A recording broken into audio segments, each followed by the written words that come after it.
ಇಲ್ಲಿ ಒಬ್ರಿಗೊಬ್ರು ಮನಸ್ತಾಪ ಮಾಡ್ಕೋಬೇಡಿ, ಚೆನ್ನಾಗಿ ನಿಮ್ಮ ಅತ್ತೆ ಮಗಳು ಬಿಟ್ಟೇ ಬಿಟ್ಟಿದ್ದೇನೆ.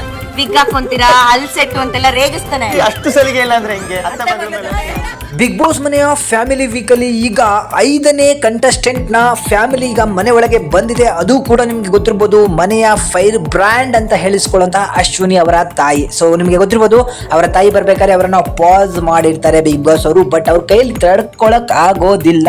ತುಂಬಾ ಜನ ಅಂತಿರ್ಬೋದು, ಇವರೇನೋ ಆರ್ಮಿಗೆ ಹೋಗಿದಾರ, ದೇಶ ಬಿಟ್ಟು ಹೋಗಿದ್ದಾರೆ, ಹಾಗೋಗಿದ್ದಾರೆ, ಹೀಗೋಗಿದ್ದಾರೆ, ಯಾಕೆ ತಾಯಿಯನ್ನ ಕಂಡ್ರೆ ಅಥವಾ ತಮ್ಮ ಮನೆಯವ್ರನ್ನ ಕಂಡ್ರೆ ಹೀಗೆಲ್ಲ ಆಡ್ತಾರೆ ಅಂತ ಹೇಳಿ. ಬಟ್ ಅದೊಂದು ಫೀಲಿಂಗ್ ಅನ್ನೋದಿರುತ್ತೆ. ಯಾಕಂತ ಹೇಳಿದ್ರೆ, ನೀವು ಒಂದು ಊರನ್ನ ಬಿಟ್ಟು ಇನ್ನೊಂದು ಊರಿಗೆ ಹೋಗೋದಾಗಿರ್ಬೋದು, ಅಥವಾ ಮನೆಯನ್ನ ಬಿಟ್ಟು ಹಾಸ್ಟೆಲ್ ಅಲ್ಲಿ ಇರೋದಾಗಿರ್ಬೋದು, ಮತ್ತೇನೇ ಆಗಿರ್ಬೋದು, ಒಂದು ಫೀಲ್ ಬರುತ್ತೆ ಇವ್ರನ್ನ ಬಿಟ್ಟು ಇರ್ಬೇಕಲ್ಲಪ್ಪ ಅಂತ ಹೇಳಿ. ಅಲ್ಲಿ ನಮಗೆ ಯಾರು ಕೂಡ ತೊಂದರೆ ಕೊಡೋರು ಇರೋದಿಲ್ಲ. ಆದ್ರೆ ಬಿಗ್ ಬಾಸ್ ಮನೆಯಲ್ಲಿ ಬಾಯಿಗೆ ಬಂದಂತೆ ಮಾತಾಡಿರ್ತಾರೆ, ಕ್ಯಾರೆಕ್ಟರ್ ಬಗ್ಗೆ ಮಾತಾಡಿರ್ತಾರೆ, ನಮ್ಮ ಆಟದ ಬಗ್ಗೆ ಮಾತಾಡಿರ್ತಾರೆ, ಏನೇನೋ ಮಾತಾಡಿರ್ತಾರೆ. ಅದನ್ನೆಲ್ಲನೂ ಕೂಡ ಹೇಳ್ಕೊಳ್ಳೋಕೆ ಒಂದು ಜೀವ ಬೇಕು, ನನ್ನದು ಅನ್ನೋದೊಂದು ಜೀವ ಬೇಕು ಅಂತ ಹೇಳಿ ತುಂಬಾ ಜನಕ್ಕೆ ವೇಟ್ ಮಾಡುವಂತ ಸಿಚುವೇಶನ್ ಬಂದಿರುತ್ತೆ. ಅದು ಕೂಡ 3 ತಿಂಗಳ ಕಾಲ.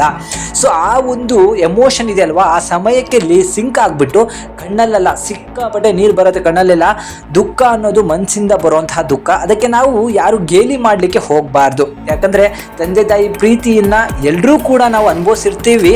ಸೊ ಆ ಅನುಭವವನ್ನು ಅವರು ಈಗ ಅನುಭವಿಸ್ತಾ ಇದ್ದಾರೆ. ಸೊ ಈ ಸಿಚುವೇಶನ್ ಅಲ್ಲಿ ಬಂದಂತಹ ಅಶ್ವಿನಿ ಅವರ ತಾಯಿಯನ್ನ ಜೋರಾಗಿ ಅಪ್ಕೊಂಡು ತುಂಬಾ ಅಳ್ತಾರೆ. ಇದಾದ್ಮೇಲೆ ಅಶ್ವಿನಿ ಅವರ ತಾಯಿ ಗಿಲ್ಲಿ ಅವರ ಬಳಿ ಹೋಗ್ಬಿಟ್ಟು ಒಂದು ಮಾತನ್ನ ಹೇಳ್ತಾರೆ, ಗಿಲ್ಲಿ ಯಾಕೆ ಈ ಮನಸ್ತಾಪ ಎಲ್ಲ, ಇಬ್ರು ಕೂಡ ಚೆನ್ನಾಗಿರ್ರಿ, ಅತ್ತೆ ಮಗಳನ್ನು ಬಿಟ್ಕೊಟ್ಬಿಟ್ರೆ ಹೆಂಗಪ್ಪ ಅಂತ ಹೇಳಿ ಅವರು ಕೂಡ ಕಾಮಿಡಿಯನ್ನ ಮಾಡ್ತಾರೆ. ಇದಾದ್ಮೇಲೆ ಅಶ್ವಿನಿ ಅವರು ಹೋಗಿ ಕಾಮಿಡಿಯಾಗಿ, ಇವನಮ್ಮ ನನಗೇನೇನಂತ ಗೊತ್ತಾ, ಹಲ್ ಸೆಟ್ ಹಾಕೊಂಡಿದ್ಯಾ, ವಿಗ್ ಹಾಕೊಂಡಿದ್ಯಾ, ಮುದುಕಿ ಅಂತ ಎಲ್ಲ ಹೇಳ್ತಾನಮ್ಮ ಅಂತ ಹೇಳಿ ಹೇಳಿದಾಗ ಗಿಲ್ಲಿ ಅಲ್ಲೇ ಕೂತು, ಅಲ್ಲ ಅತ್ತೆ ಮಗಳನ್ನ ಇಷ್ಟು ರೇಗಿಸ್ಬಾರ್ದಾ ಅಂತ ಹೇಳಿ ಸಿಕ್ಕಾಪಟ್ಟೆ ಕಾಮಿಡಿಗಳನ್ನ ಮಾಡ್ತಾರೆ.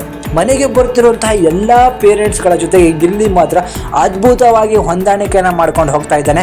ಅಷ್ಟೇ ಅಲ್ಲ, ಎಲ್ಲ ಪೇರೆಂಟ್ಸ್ನ ಫೇವ್ರೇಟ್ ನಮ್ಮ ಗಿಲ್ಲಿ ನಟ. ಸೊ ಅಲ್ಲಿರುವಂತಹ ಕಂಟೆಸ್ಟೆಂಟ್ಗಳ ಅಮ್ಮಂದ್ರಿ ಅಥವಾ ಫ್ಯಾಮಿಲಿನೇ ಗಿಲ್ಲಿಯ ಫೇವ್ರೇಟ್ ಆಗಿರಬೇಕಾದ್ರೆ ಕರ್ನಾಟಕ ಆಗಿರೋದ್ರಲ್ಲಿ ಡೌಟೇ ಇಲ್ಲ ಅಂತ ಹೇಳಲಿಕ್ಕೆ ಇಷ್ಟಪಡ್ತೀನಿ. ಸೊ ಗಿಲ್ಲಿ ಗೆಲ್ಲೋದು ಗ್ಯಾರಂಟಿ ಆಗೋಗಿದೆ. ಏನೇ ಆಗಲಿ ನೆಕ್ಸ್ಟ್ ಯಾರು ಬರ್ತಾರೆ ಅಂತ ಹೇಳಿ ಕಾದು ನೋಡಬೇಕು. ನಿಮ್ಗೇನಾದರೂ ಗೆಸ್ ಅನ್ನೋದಿದ್ರೆ ದಯವಿಟ್ಟು ಆ ಗೆಸ್ಸನ್ನು ಮಾಡಿ, ಯಾರ ಮನೆ ಒಳಗೆ ಬರ್ತಾರೆ, 6ನೇ ಕಂಟೆಸ್ಟೆಂಟ್ ಯಾರು ಆಗ್ಬೋದು ಅಂತ ಹೇಳಿ. ಸೊ ಒಂದು ಗೆಸ್ಸನ್ನು ಮಾಡಿ. ಏನೇ ಆಗಲಿ ಅಶ್ವಿನಿ ಅವರ ತಾಯಿ ಸಿಕ್ಕಾಪಟ್ಟೆ ಸಖತ್ತಾಗಿ ಮಾತಾಡಿದರು. ಎಲ್ಲರ ಪೇರೆಂಟ್ಸ್ ಮಾತ್ರ ಅದ್ಭುತವಾಗಿ ಮಾತಾಡಿದರು. ರಾಶಿಕಾ ಅವರ ಪೇರೆಂಟ್ಸ್ ಎಲ್ಲೋ ಒಂದು ಕಡೆ ಗಿಲ್ಲಿನ ಬಿಟ್ಟು ಮಾತಾಡಿದ್ರು ಅನ್ಸುತ್ತೆ. ಬಟ್ ಇನ್ನು ಉಳಿದವರೆಲ್ಲರೂ ಕೂಡ ಗಿಲ್ಲಿ ಆಟವನ್ನು ಮೆಚ್ಕೊಂಡು ಮಾತಾಡಿದ್ರು. ಎಲ್ಲರೂ ಕೂಡ ಚೆನ್ನಾಗಿ ಆಟ ಆಡ್ರಿ ಅಂತ ಹೇಳಿದ್ರು. ಅದೆಲ್ಲನೂ ಕೂಡ ಸಿಕ್ಕಾಪಟ್ಟೆ ಇಷ್ಟ ಆಯಿತು. ಸೊ ಈ ವಿಡಿಯೋ ಬಗ್ಗೆ ನಿಮ್ಗೆ ಏನಿಸ್ತು, ಅಶ್ವಿನಿ ಅವರ ತಾಯಿಯ ಬಗ್ಗೆ ಏನಿಸ್ತು, ಗಿಲ್ಲಿಯ ಕಾಮಿಡಿ ಬಗ್ಗೆ ಏನಿಸ್ತು, ಎಲ್ಲವನ್ನು ನಿಮಗೆ ಏನು ಮನಸ್ಸಿಗೆ ಬರುತ್ತೋ ಅದನ್ನು ಕಮೆಂಟ್ ಮುಖಾಂತರ ನನಗೆ ತಿಳಿಸಿ ಅಂತ ಈ ವಿಡಿಯೋಗೊಂದು ಲೈಕ್, ಶೇರ್, ಸಬ್ಸ್ಕ್ರೈಬ್ ಮಾಡೋದನ್ನ ಮರಿಬೇಡಿ. Thank you.